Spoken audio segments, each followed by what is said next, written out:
to talk about something else that's really, really important in the life of a CASA volunteer advocate, and that is support. It is really important that you understand that you are not alone in this. Although you're out there and you're setting your own schedule and you're meeting when you want and you're running your case, you're not alone.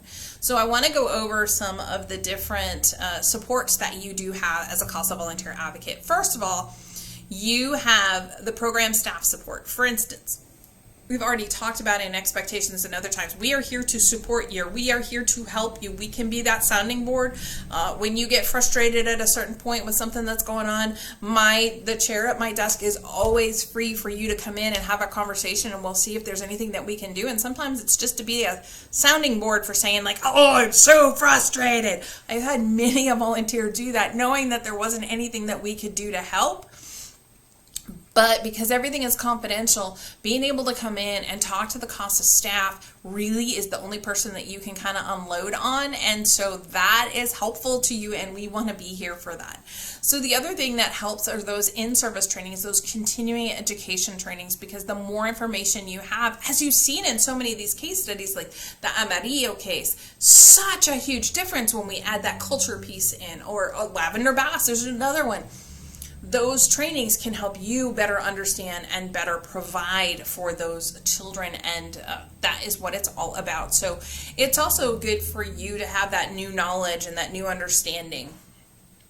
Peer relationships. So we do have certain events where you may be able to meet with other volunteer advocates, and those advocates, you can't talk about your cases, but you're like, oh, I'm having so much trouble getting a hold of the father. Oh my goodness. And that's not giving away case information. I haven't breached confidentiality here. However, the other volunteer can say, hey, I have too. Here's what I did. I did A, B, and C, and that seemed to help in this case. Maybe it'll help you. That kind of helpful peer relationship that you'll get to meet some of those volunteers when we do those events.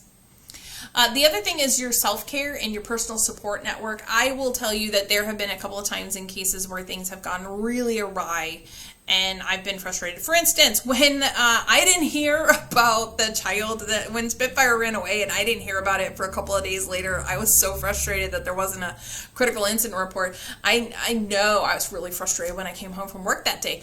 And I walked into the house, my son was still there. He was still in high school at that point in time. And my husband and I walked in and I'm like, it's been a bad day. I'm going to the bedroom.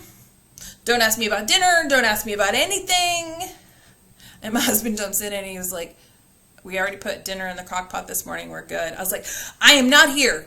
I will come out when I can be calm.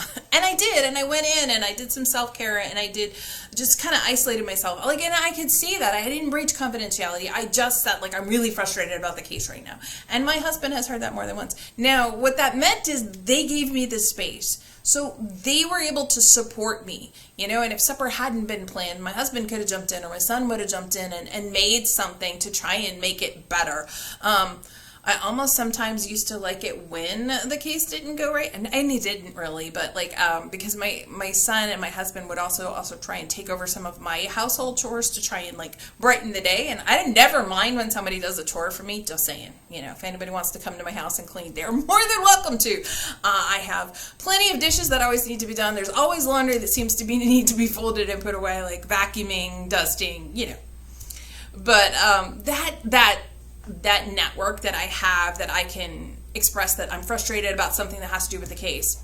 Perfect. My husband sees me sometimes. In fact, it is Thursday as I record this, and I was in court yesterday, and something very frustrating happened in court, and I literally went home and I'm like, I'm so frustrated with what happened in court today. The judge did the right thing in the end, but just listening to it, oh, that makes me so aggravated. And my husband was like, is there anything I can do to help? And I was like, nope, just listen to me whine and complain for a second that I'm frustrated. He's like, okay, I can do that.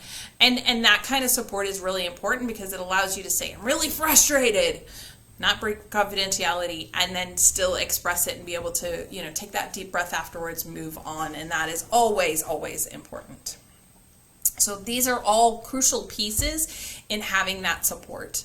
The work we do can be challenging. There are times that I've had to read a case file and step away, get my head straight, do something else for a few minutes, and then come back. Because I have to read, as we just went through, I read everything before you see it. So, we have to recognize that that support is there.